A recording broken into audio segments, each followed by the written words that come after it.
Hi, I am Kit Cassingham, the Chief Energizing Officer, Longevity Coach at Live in Focused Energy. I work with people to help create a smoother transition into elderhood.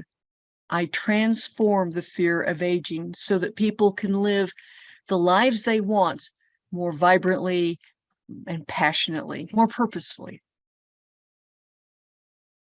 Edith, would you like to introduce yourself? Sure. I'm Edith Johnston.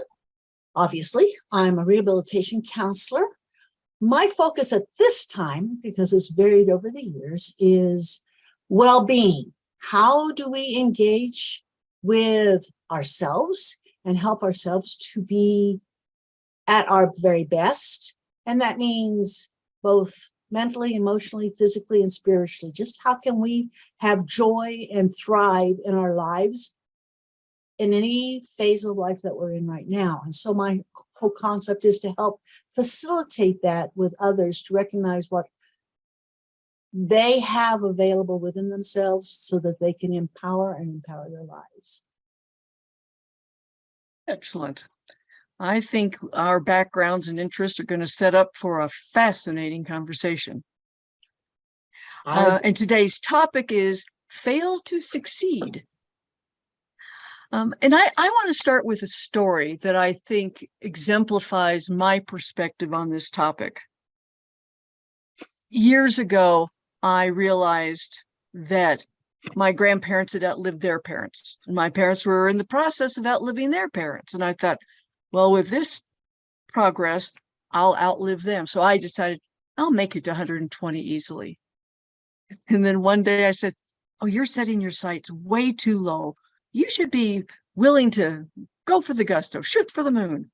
So I announced to Randy that I was going to live to 150. And he used to say, you can't tell people that. They'll think you're crazy. I said, well, they better know it now because it's true. And I get a good laugh out of it. And I do have people get a little concerned that I've set this number and it's unrealistic. And my response is, it doesn't really matter if I make it to 150 or not. What matters is that I do what I need to do today to improve my odds of having equal life and health spans. And I'd like my purpose to last that whole time too, my sense of purpose. So if I die at 90 or 120 or 170, it doesn't matter. I will have failed to succeed if each day as I learn what foods do and don't work for me, what exercise does and doesn't do for me, etc. So I feel like I'm living this failing to success daily. Yeah. Well, first of all, I would say it's kind of ironic, or it's kind of fun that I've always told people since I was a teenager that I'd lived to 120. So we have that kind of thing in common. And currently, my mother is 91, and she never thought she would live beyond at least the 80s. So now she has refocused and decided that, well, if I'm going to do this, I'm going to be at least to 100 now. I better live. And that's with you in conjunction with what you're saying. It's the kind of idea of, I want to be fully engaged in life each and every day. And so if we're looking at fail to succeed, the success is that I'm engaging each day in my life to have and be the best I can be, and have that option and opportunity to keep going till whenever. And that means, yeah, it means, like you're saying with it, as that purpose, but it's, I want to be able to fully engage, healthy, wise, as well as have that adventure, that curiosity. Many times we connect with youth, and it's about living and being able to engage fully. So I'm right in that it's a daily process of, how do I want to engage? What choices do I want to make so that whatever happens, that yes, I can succeed or I can fail and still have success. And you could fail today to be engaged, but you can reboot and succeed tomorrow. Yes. So that's also very cool the way that works. I think that the failures we have, those mistakes that we make, are our best teachers. And I think that's what moves us forward towards our goal, our aspirations, whatever. And this is personal work or anything that we do. It's important to realize, and I, very thankful of the fact that it's not whether I can or can, it's how to. And so I'm looking at, well, that how to didn't work. So that means I need to reconsider, bring in new facts, bring in new understanding, and be able then to make a new choice. So that, like you said, the failure and the mistakes isn't a matter of can't. It's a matter, okay, that's how I need to integrate this. That's how I need to understand this, which gives me a whole different way of looking at what my next step is or what my next choice is. Yeah, getting ready for this call has helped my brain click back into gear. I've been very attentive to my diet through the years. And last fall, I got into a program that helped me develop a new relationship with food. And on New Year's, it was only coincidence, it was New Year's Day, I decided I would remove 6 food groups from my diet. And I had to make an acronym for them so I could remember what I wasn't eating. So DC SAGE was my acronym.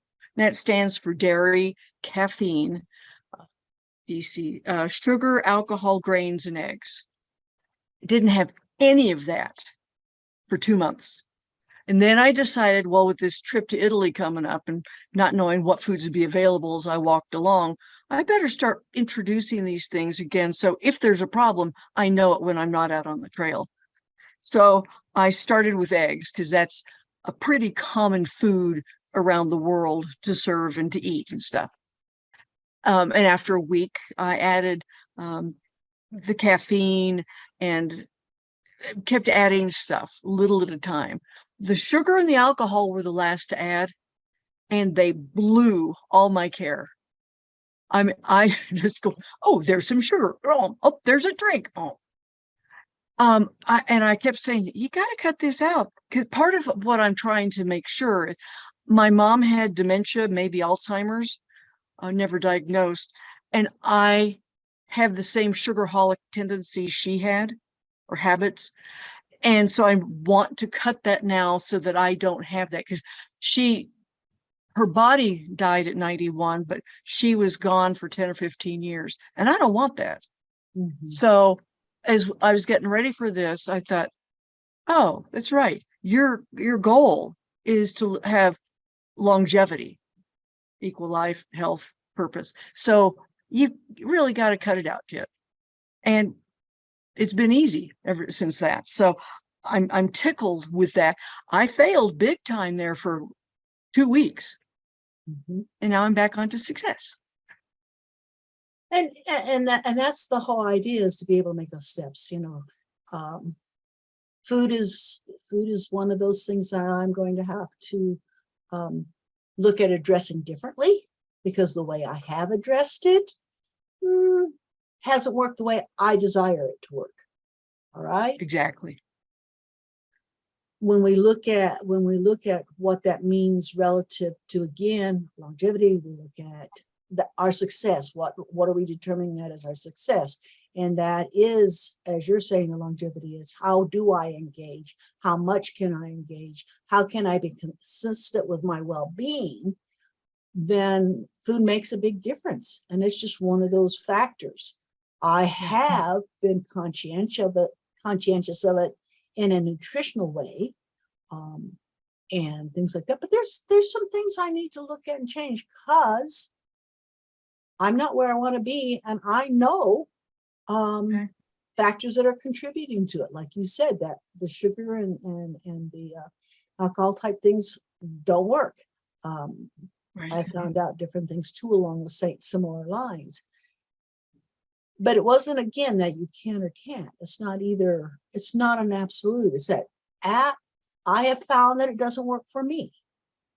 Right. And we know and I know that for a fact now, that it doesn't work for me.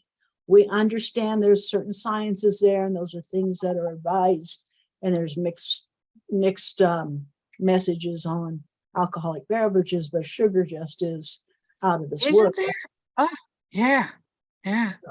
And so, Well, and it seems to, oh, excuse me, go ahead. well, that's okay. It's a matter of being able to aware of those choices, make choices, and change choices so that you can have the outcome you desire.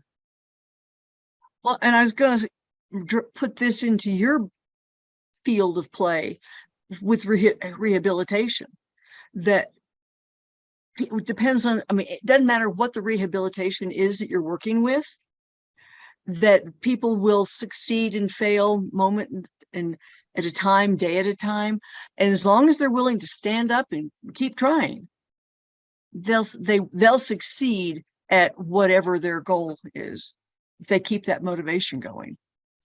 Well, if they realize that they do have a choice and it's not an absolute, and you can decide that this is a journey, and so that you're not looking at a destination, you're looking at a journey. I want to have the best journey I can, because I'm not going to just get there and quit.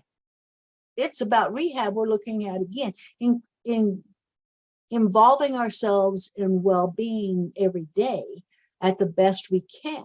And that means how we did it 10 years ago is not how we can do it today, maybe. And that doesn't mean we have more opportunities. Yeah. More opportunities, but only that if we also look at it as youth, we have a higher metabolism, many of us. And as we have matured, our metabolism changes. That's, again, an awareness of it. With that metabolism changing, therefore I need to adjust what I'm intaking. And it doesn't matter. We've been talking about food is the reason why I look at that one. But as you were saying just a minute ago, with rehab, we can look at very, very different aspects of life. When a change in our function, mentally, emotionally, physically, spiritually, happens, then it does not mean we can't experience anything. It means we have to figure out, how can I experience and engage in that now? Yeah. I don't know if you knew that I used to teach deaf kids how to ski, especially cross-country ski. And that was, I got to learn a little bit of sign language and motivate these kids. But once in a while, they would have a physically challenged person, like somebody who just had hip replacement surgery, not just, but recently.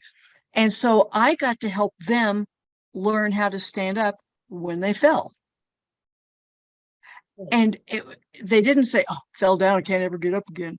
They said, all right, how are we going to do this? So we would, for each person, explore ways that they could use the tools at hand, their poles, the tree they might be by, the person they were skiing with, whatever. But they wanted to be able to do it on their own, which is good.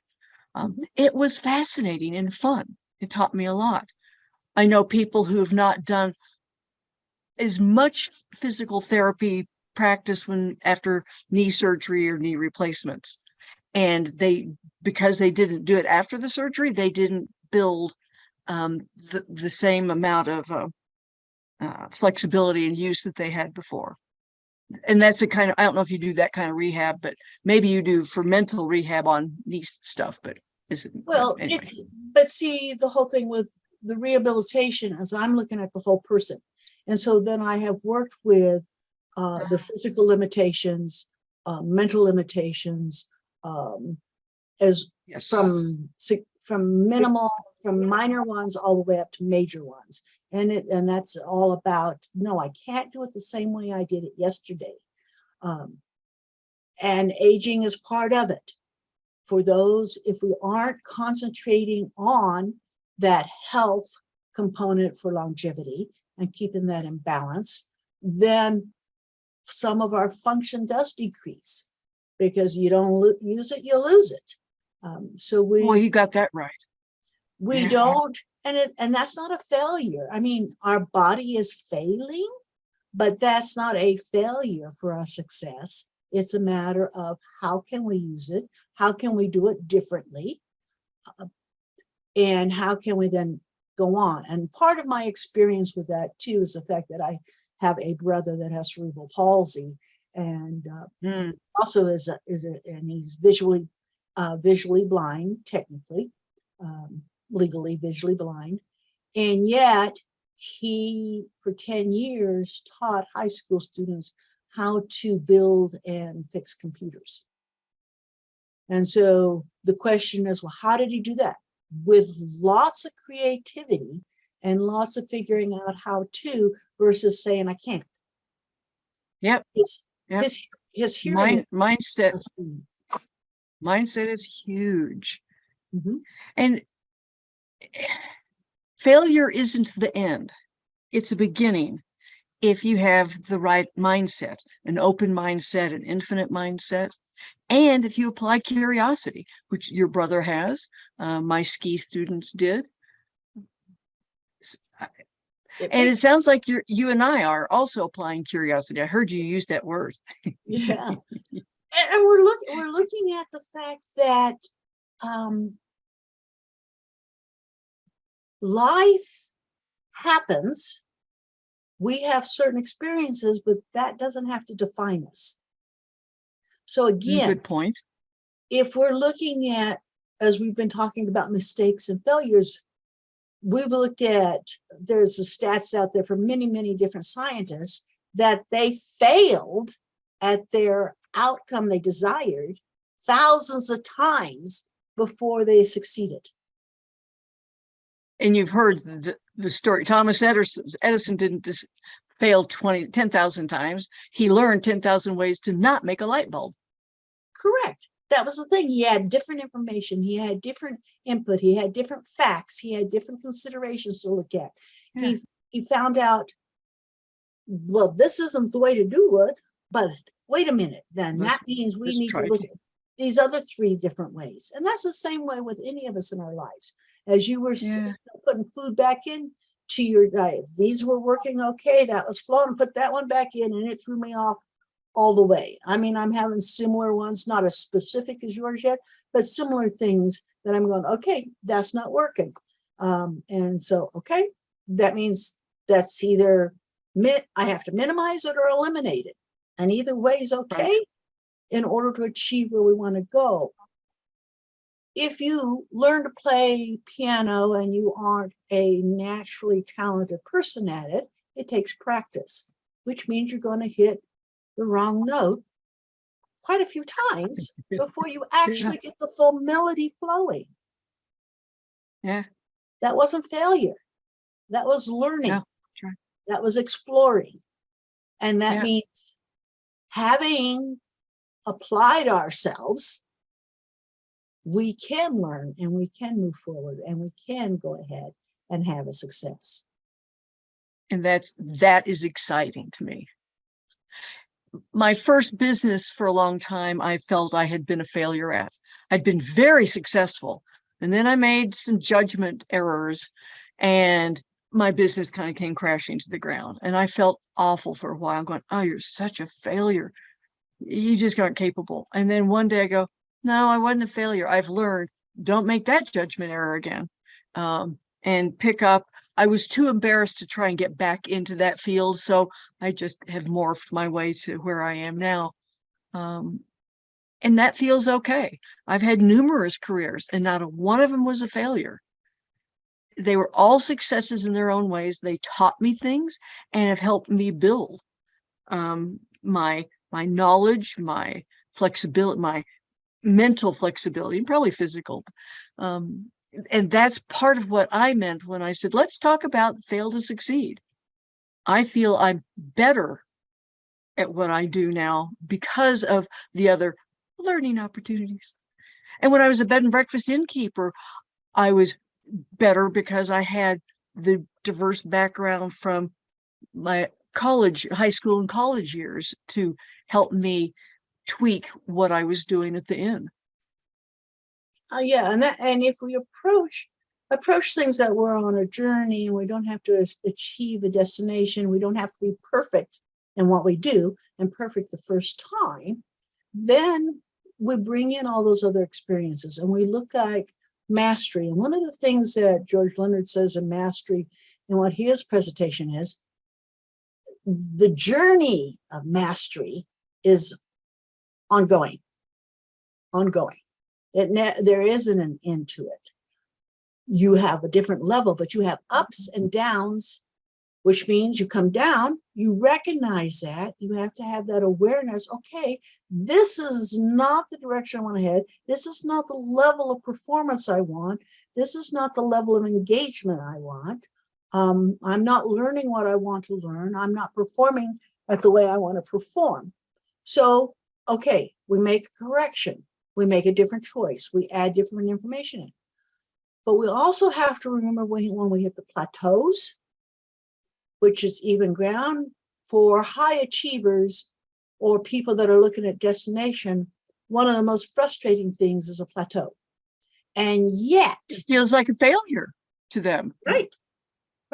And yet at the same time, to be able to make it so you can put that part of your learning on auto and then enhance and advance your learning, you have to be on those plateaus. It's in athletes, they call it muscle memory, so that you don't have to think about it. That is so that you know that part of it so well that then the creative part of your mind, the problem solving part of your mind, doesn't have to focus on that part anymore, and you can expand, enlarge, engage further learn, further develop, whatever, to go on toward what you have as your objective for your success.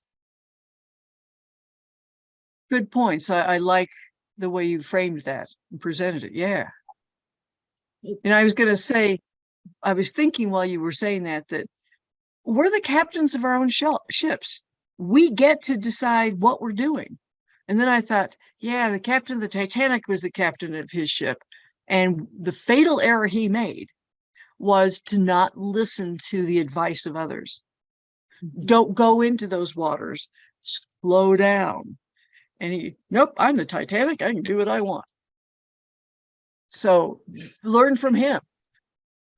Yeah. And in those cases, that's where we are not helping ourselves by not choosing to be aware, not choosing to integrate the information. We still have the choice, but in that choice, if we've integrated, we may adjust and we may fine tune.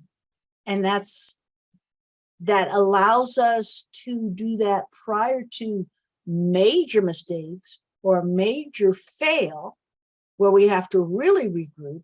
We can do it in small steps, and recognizing that that's too is okay. I can fail because I didn't have all the information, but isn't it a bigger failure if you're not integrating the information we have to offer you? You still have choices down the line. Yeah. But that's what being aware, like you said, of or paying attention to information around you. You're not in isolation. You're independent. But you're independent and functioning. Okay. But there's an interdependency with those around you, with your location, with the time and space, all those things. There's that interdependency, and that does not make it dependent. It's interdependent, so that you can continue. Yeah, good. Well, and to go back to the Titanic captain, I would say that he had a closed mindset as opposed to an open mindset. Does that seem reasonable to you? That as a way of pegging him and putting him in a little box to go, okay, that's a closed mindset. That's we get into our how do we want to express it and understand it. Closed mindset, open mindset, I think is a very good way for us to look at it. We also have to look at the fact that interdependency is a healthy thing. Interdependency is a growth thing. Interdependency is a success process. And so when we have a closed mindset where we have to be totally independent, then that becomes an actual failure. Even being totally dependent would be a problem. Yes. It's being open and being able to flex. I can do this on my own. Oh, would like some help. Right. That is an open mindset in my book. Yeah. And then we can throw in the fixed and infinite game or mindset. The fixed game is the win-lose. Baseball teams have a fixed game. But life isn't a checklist. Life is, as you've said, a journey, an adventure. And when we have an infinite mindset, the game never ends. It keeps morphing and changing, and you pick and choose and move on. And I think that makes for a much more exciting life, personally. Oh, yeah. Being aware that there's always possibilities, there's always options, there's always choices. Some of them you can rule out right away because they won't work for you, whether it's high risk, whether it's the timing, whatever. It doesn't mean that they wouldn't work and there wouldn't be ways to make it happen, but that's okay. To say no to different options is being aware of yourself so that those constant steps and that consistency is stepping to see what's next, that you can then be who you want to be and also engage in the world in the way you want to express yourself. Yeah. And so to go back to my idea of living a long time, life is finite, it's fixed, but our lives are finite, but life is infinite. The way you play that game. Yeah, it really is. There's infinite possibilities. There's many, many, many choices, and I'm not putting a number there purposely, many, many choices at that moment. And that is your choice, which means you are the one that's the captain of your own ship. And yet, that means how do we want to engage in others so that we can have our success, so we can have those desired outcomes, longevity in life, well-being, particular goal achievements as well, and being able to know that as we experience things and have more information, we can always fine-tune things. Nothing's Group. Yeah. absolute or concrete. We can always adjust and modify. Well, and I know people who get very impatient with their growth process. They want to be perfect at their business, at learning the new skill, at learning the new language first time. They forget that as babies, they'd stand up to walk and fall down numerous times till they got it. Babies have that patience. I guess babies play the infinite game because they haven't learned the finite or the fixed game yet. And as adults, we have forgotten that the infinite game is more viable and fun. And if we're patient with ourselves and others, because we're watching others learn too, patience is the spoonful of sugar, it's the grease in the wheel, whatever. That is important to failing our way to success. And with the patience, it's a matter of coming back to the open mindset. It's coming back to the awareness of possibilities. We can become narrowly fixed, and it's very, very helpful to have a very focused perspective in where you're headed and direction. Can be very, very helpful as far as getting things done and adding it. But it also can be a hindrance if we aren't still maintaining that we need our full spectrum of vision as well as that what's right in front of us. And you have to be able to have that dual vision going on to be able to get that hint, that idiosyncrasy, that sudden inspiration, the intuition, whatever you want to call it, because your peripheral view was still there.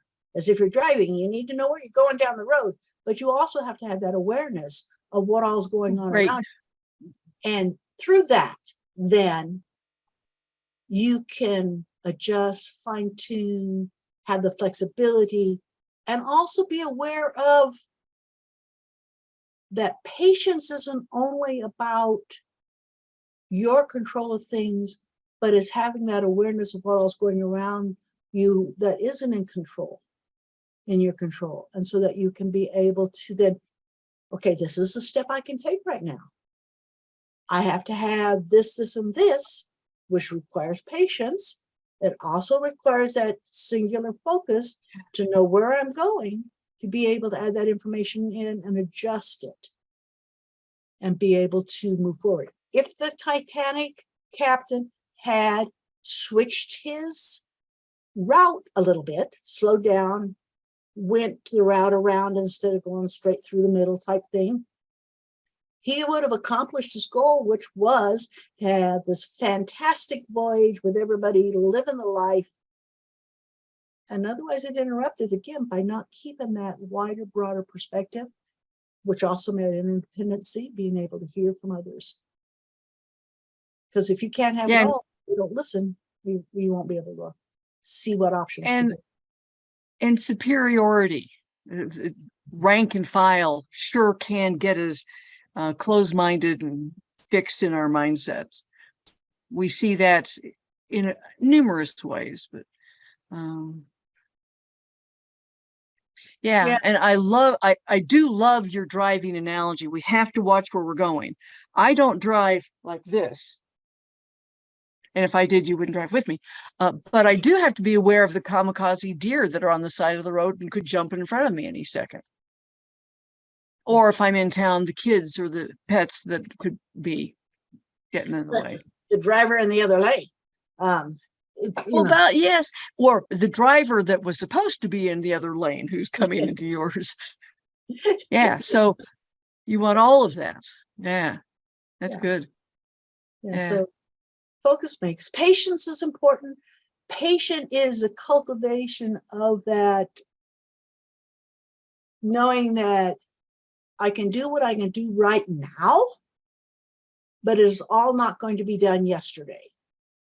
So it's the perspective of being able to realize that if you stay focused, keep an open mind and a broader perspective, and you keep stepping, you haven't gone stagnant. So movement is happening. And being aware of your movement and your motion toward on this journey to achieve or to engage in whatever outcome you desire. And I think there are two personality components that help support patience. One is curiosity, and the other is a sense of humor.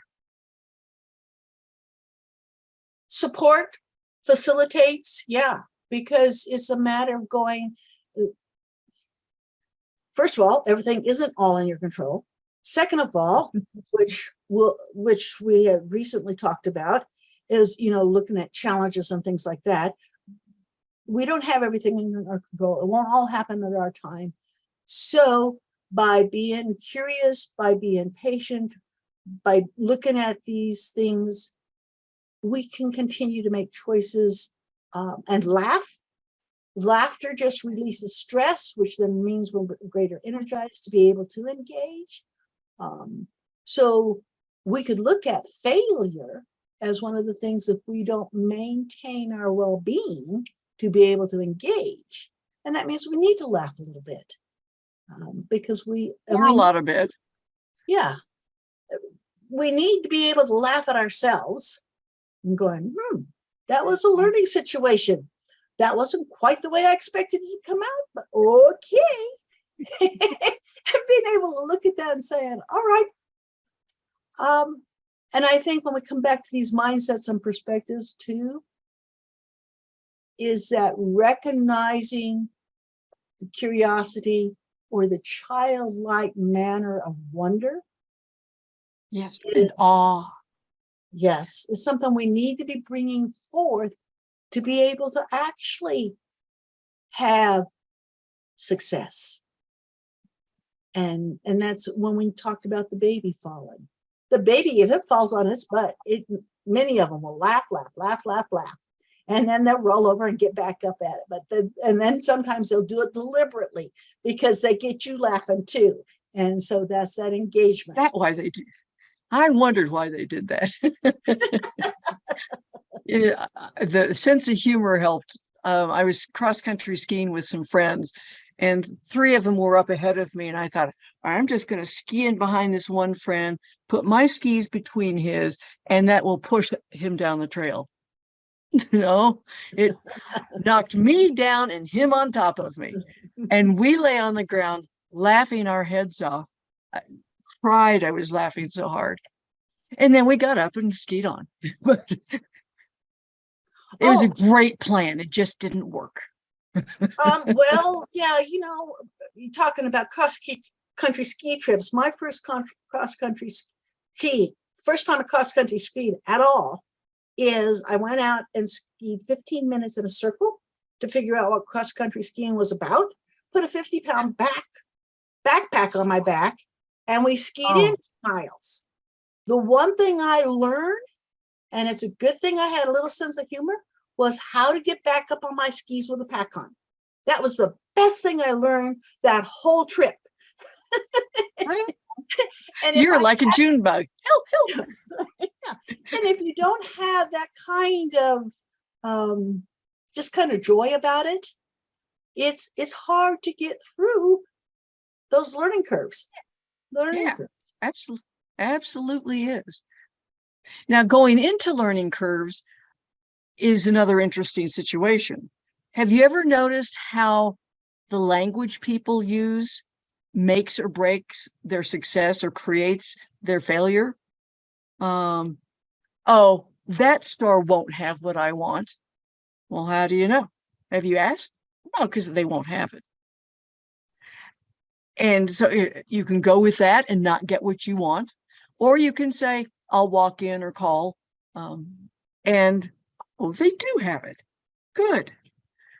And that's just a simple example.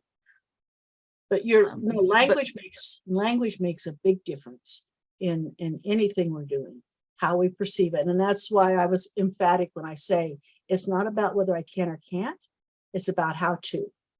And that comes back to language, limiting your language, and not being able to hear what others say because you have a perspective and yet it doesn't jive. If you don't ask, then I'm picking up on the wrong thing here.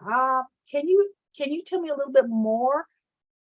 Because then you don't have the information. If we're trying to get the information, so tools, or you were talking about purchasing things or getting things, whether we're trying to get information, whether we're trying to get specific objects, sometimes whether we're trying to learn to stand up out of the snow after our hip surgery. Yeah. This is all about figuring out, but also being able to process in our own minds so that we can explain it to someone else or reform how we're looking at it in our own minds. Yes. So language is really, really important to us. And I think we make too many assumptions, which, as we know, this is in trouble. Yeah. Language very much is shaped by our experiences, and then it turns and shapes our future experiences. If we aren't open to rethinking, we stay in probably most often a fixed mindset or a closed mindset. When we all of a sudden get that glimmer of, oh, there are other possibilities, life really opens up and gets brighter for us, I think. Changes the game completely. For sure. And we're looking at wanting to understand. We're looking at trying to be, as we've used several times, curious. We're looking at trying to learn. And part of that understanding is that from our experiences words have meant certain things and to us, and we define them, begin using them as that set mindset that this is defined and there's not a way out, or there's no other definition to it. And that's why it's important to, again, listen to others, as you were saying with the Titanic guy, being able to laugh at yourself and laugh at situations so that you can just reduce your stress level from not getting what you want at the moment. So you can look at different options and be able to move forward. Clarifying for yourself is the first step, but being willing also to ask for clarification, for understanding, helps us be able to have a better grip on choices and options, but it also allows us to see what progress we're making, what steps we are taking, what successes we are having in each time. And celebrate them. yes. And also, it's the same thing as redefining the failure. We've said that several times the way we looked at it today. Yes, different ways, yeah. Yeah. Failure is not the end. It's a beginning. Failure is not something then that absolutely nothing else will work. Then we're totally devastated, totally nothing going there. No, it was It's a learning opportunity. Yeah, to go forward. So that's part of what we want to keep doing too with our vocabulary. So we don't run circles in our heads and talk ourselves out of things just because we aren't open. I'm willing to look. I'm laughing because sometimes I do run my brain in circles. Very much so. I think of my grandmother in this conversation.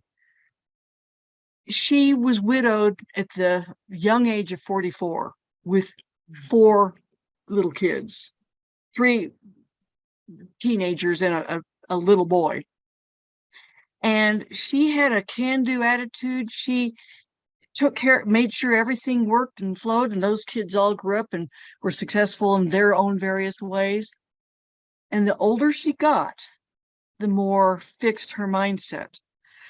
For example, her morning routine or ritual was to, she had a drip coffee pot. So she'd boil water on her gas stove and pour it into her little drippolator.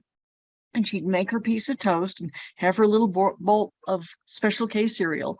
And she did this every day. Well, when she had to have knee surgery, a knee replacement, my folks bought her an electric drippolator. The only difference in style was you plug one in and it does the dripping.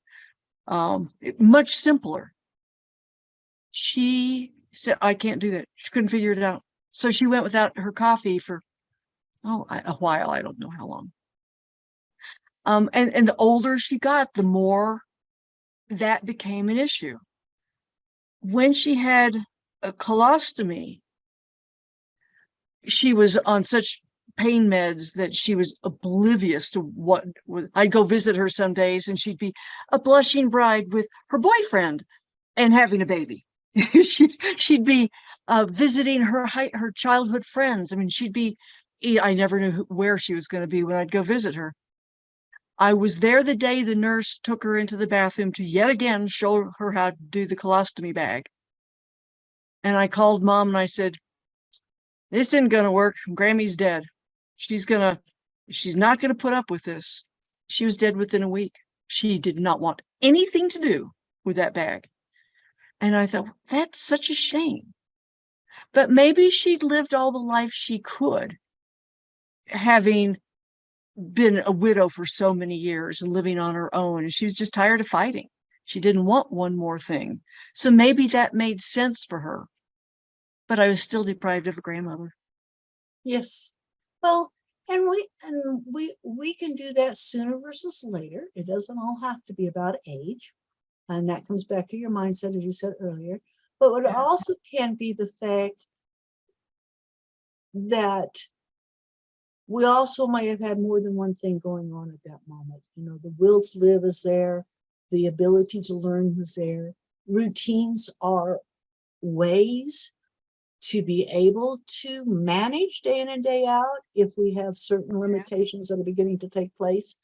So the routines and being able to learn something new has more than one factor to it. And so that's part of when we look at Good these point. things, we need to be open to, we each learn different ways. Yeah. And we each have what we perceive as contentment and comfort for our life. And so when it comes to end of life issues, there's different factors going on, but you can see that even in a 22-year-old or a 40-year-old with a major life change. You were talking about she had 4 children and was widowed early. You have that almost as a daily routine in many of our military families' lives when they have multiple children, and they aren't divorced, they aren't widowed, but they're single parenting. They're not living together, right?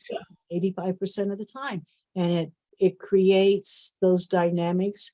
Routines help you manage. I'm saying that from the fact I'm the eldest of 7, and my father was in the Army. My mother took care of all of us quite often.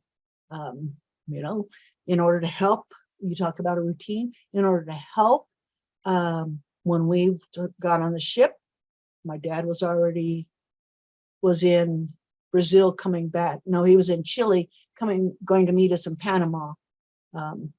And so in order to put us 4 girls on the ship, we all had the same color outfits. It was so that everybody and mom knew that we were together to help keep us rounded up. So routines can help. Yeah. Getting stuck in routines and not seeing and having that awareness on how to modify them to enhance our skills at living is where I run into with rehab. That's the reason why it's coming up for me. That's a constant thing. Being able to identify what's needed to change in routines. It's not that routines aren't helpful. Daily practices are part of longevity practices. But there's a mindset. What's the difference between a daily practice and a routine? I mean, I see it, but it's good to talk about. Mm-hmm. It depends on how you see it.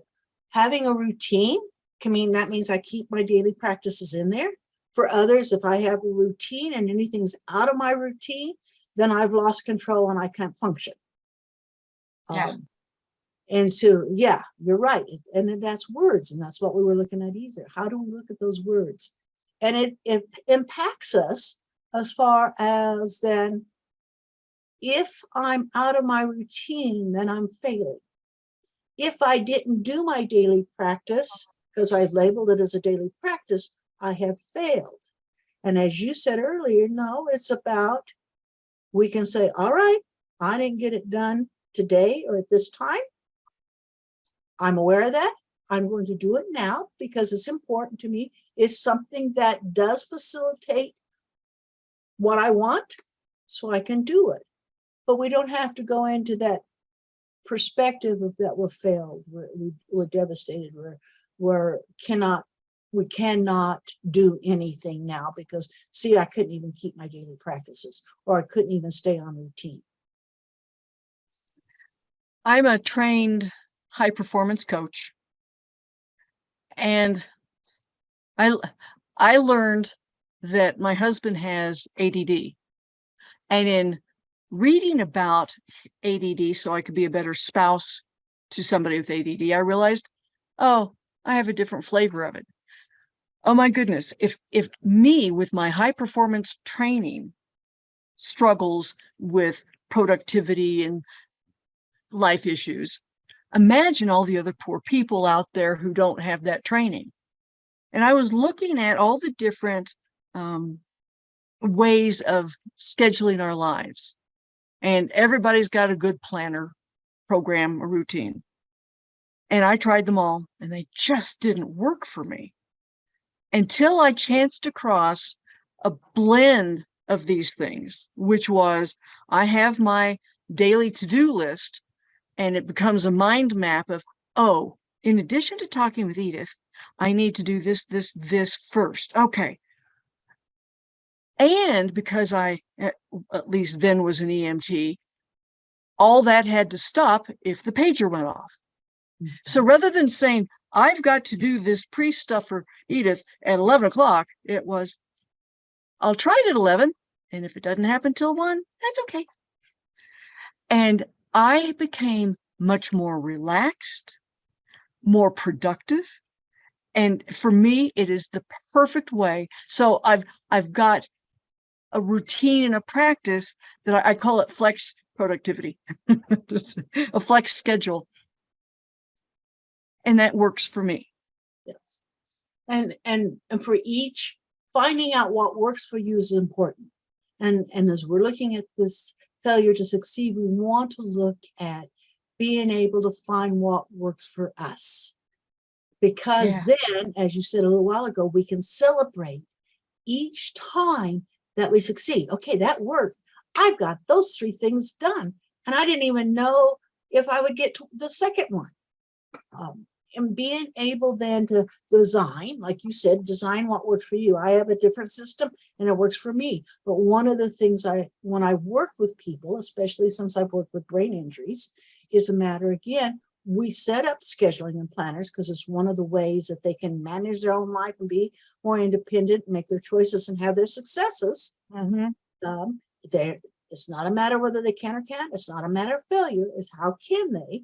And for each individual, there's a different routine, there's a different system, there's a different scheduling process that works best for them. And many high performance people and high achievers will say, well, I can't stick to a routine, therefore I'm a failure. You haven't found your rhythm. You need to find your own individual rhythm. And finding that rhythm and being able to put that pattern together for you is the way that you can continue to explore and learn and succeed. That's the mastery versus perfection that you talked about when we were discussing this. We're not really after perfection. And mastery is kind of a loose term anyway, but that's what we're striving for. We want to be the best we can be, which doesn't mean the best. It's just every day we're a little better than we were the day before. And it's about recognizing how we can do that and who we can be, and not being an absolute. If I don't make this particular time on this particular race, this particular day, then I failed. No. And it's not about necessarily comparing it to your 5 colleagues, whether that's in life, whether that's life partners, or whether it's colleagues at work, your other competitive athletes. First of all, did you make a difference with what you have been doing? Did you make a difference in how you performed? That's a success. And so keeping that in mind, that we want to recognize when it doesn't work so that we can look at options to say, okay, what is it about this that I don't feel, we can call it in sync with, that seems to be my rhythm. We can look at that again, wording different ways, and you'll know for you what I want my routine to be consistent and flow. That's a good word for some people. It needs to flow. But how can you do that, and what works for you? Trying on different things, which means when you try on different things, that in itself implies some of them aren't going to work. Therefore, there will be failures for you to be able to get to the successes. Mistakes are about, even in those processes. Well, I tried these 3 things. Yeah, but you already knew that one wasn't yours, whether it was your values, whether it was your abilities, whether it was your perspective. sometimes you know that and you push yourself that direction, and we can go all into another conversation of why that happens. But remember then that if it doesn't work, it doesn't mean you are a failure. It means that particular, whatever it was you tried, was not going to work for you. And you succeeded in learning that. Success. Yeah. Yeah. Yeah. Was there anything else you want to add to this conversation? We've covered a lot of ground. I think we've covered quite a bit, and as any time, there's 14 other conversations that can go off from it. But I think we covered a lot with sticking around with the fact that to fail is to succeed.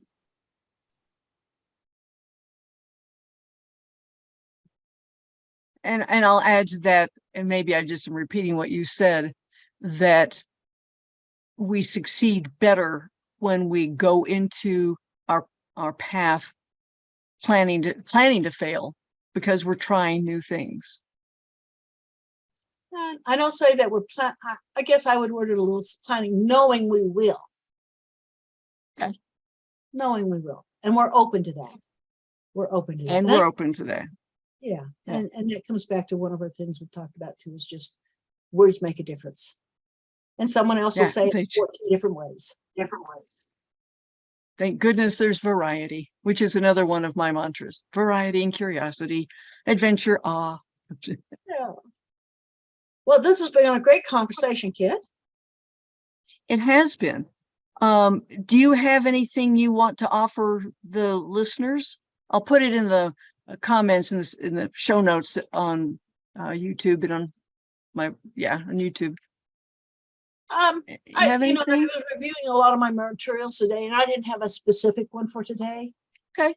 But Well, next time. Yep. Yeah. If they want to Yeah. look at some of my work, because something I said connected with them, they can always look at howtoinlife.com and under products, my books and stuff. I will put your URL into the show notes.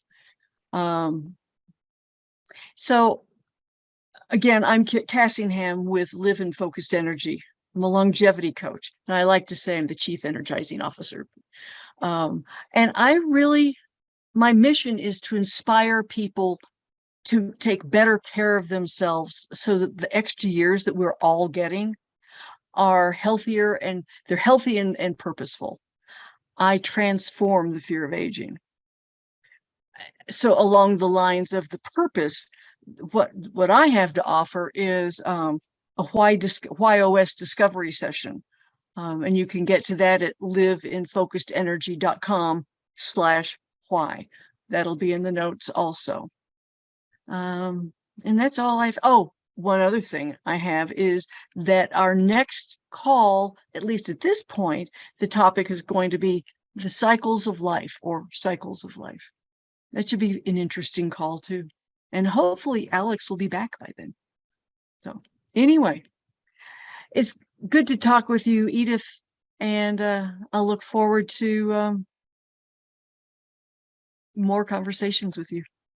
Sounds great. Thanks, Kit. It's been great today. Thanks.